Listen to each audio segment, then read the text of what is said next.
Next up in our 4-part video series is the flow rope. Now, you don't have to do the flow rope. You can do whatever it is that you want to do.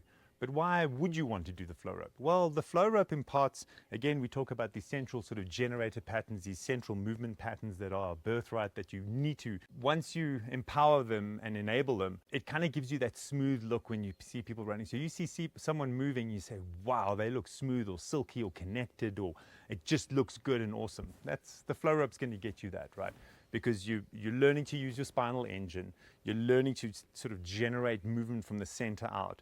And if you've ever looked at your pictures and you're all wonky runner and your one elbow's up and you're disconnected and your running seems busy and complicated, then the flow rope's for you because it'll help simplify your movement patterns. Okay, so that's reason number one. Reason number two, we can teach you the shape and timing of running pretty much. Okay, so this central sort of head over foot, which is balanced locomotion. So if you've ever seen yourself in a running video and you're in a running picture at the end of you've just run a marathon and you get your running photos and you want them to look awesome, and there you are looking something like this.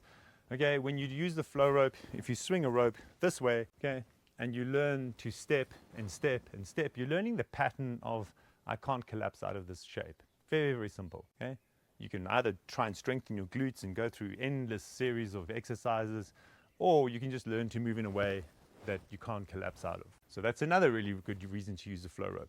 And the third sort of major reason, well, there's two more reasons. The third major reason would be we want to learn to move with a very, very connected torso. We spoke about that in backward walking, this notion that your midline stays very, very connected. Your lower back, okay, is not designed to rotate. You might think it does. It's not supposed to rotate. It's only supposed to side bend like fishies and like crocodiles crawling, and flex and extend.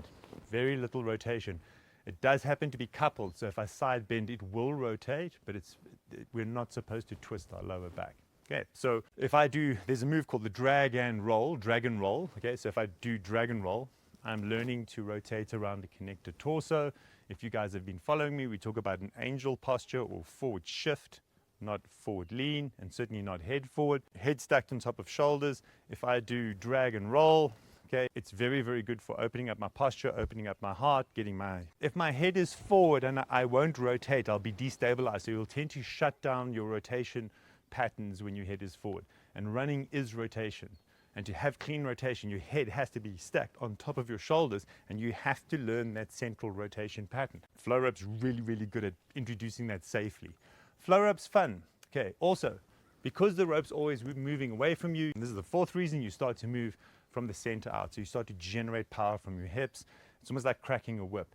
Your hips will generate power and then your feet will go. So it changes the timing. A lot of people have been working on quick hands, quick feet, and you start to move from the outside in and get tight, or you're always lifting, you're always pulling things towards you. Flexion, you restore trauma in flexion. If you were traumatized, you'd curl up in a fetal position. Okay, the flow rope's always moving away from you. It decompresses things. It creates length and space in your tissues. If you happen to buy a flow rope, and you can buy one from our website, or you can just make one. I have a video on how to make a flow rope too. I'm basically like the giving tree. Anyway, if you use a flow rope, I strongly suggest you measure yourself. Go to the door height and just measure your height, because it's very, very common for people to decompress and grow about 2 inches over 2 weeks if you use the flow rope. So you can grow.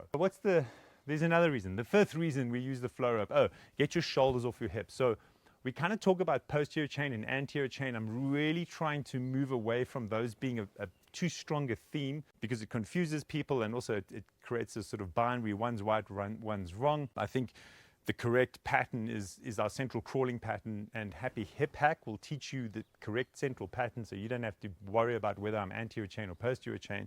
But some people get stuck in only being able to chop the rope down, and this is like the big deal. Okay, so you find it incredibly difficult or impossible to swing the rope backwards.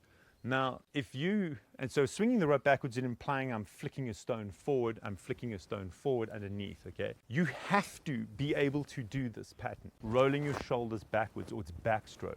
And many of you will think, oh yeah, I'm doing it, but you're not. You're swinging it down, and you'll find it extremely difficult to swing the rope backwards in a figure of 8. You have to have that pattern. It's got to do with your frontal cortex and your cerebellum.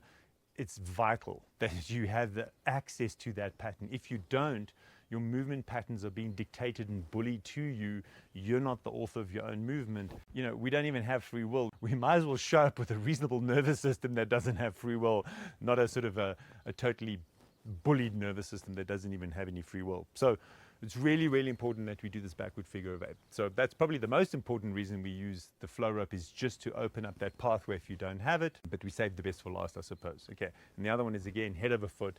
Head over foot. You can really learn the timing and shape and rhythm of running. Again, Happy Hip Hack will teach you the proper way to step onto your head over your foot with perfect shape and timing. And it's kind of like the perfect balance between anterior and posterior chain. So don't get too hung up on anterior and posterior chain. But there we go. That's kind of why we use the flow rope. It's just nothing but adding awesome. It's very, very good for your spine, very good for decompressing your spine, very good for animating your spinal engine, and very good for creating some sort of sense of creativity. If you haven't, you can check out Floris Gearman's The Extra Milers podcast.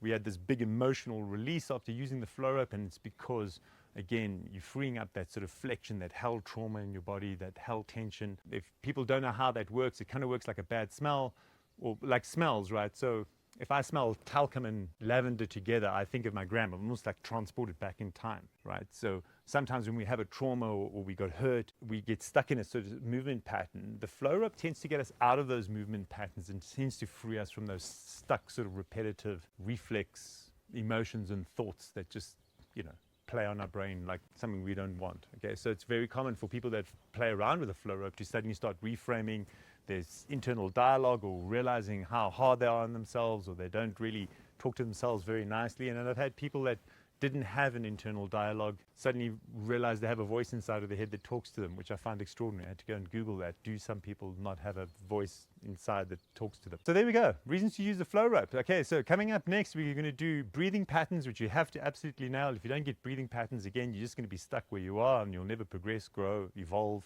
move, change. Everything will be more frustrating and harder than it should be. And who wants to live like that? Life is hard enough as it is. We do not need to make it any harder. And then after that, in the 4th video of this series, we will do the central crawling patterns. So thank you for paying attention. And remember to like yourself, subscribe to yourself, and turn on your notifications, because the universe is trying to send you a message and is always there to try to help you, or God, or however your belief system works. Okay, so make sure that you're open and accepting to the notifications of the universe. Maybe share this to a friend that you think can benefit from this, and spread the love.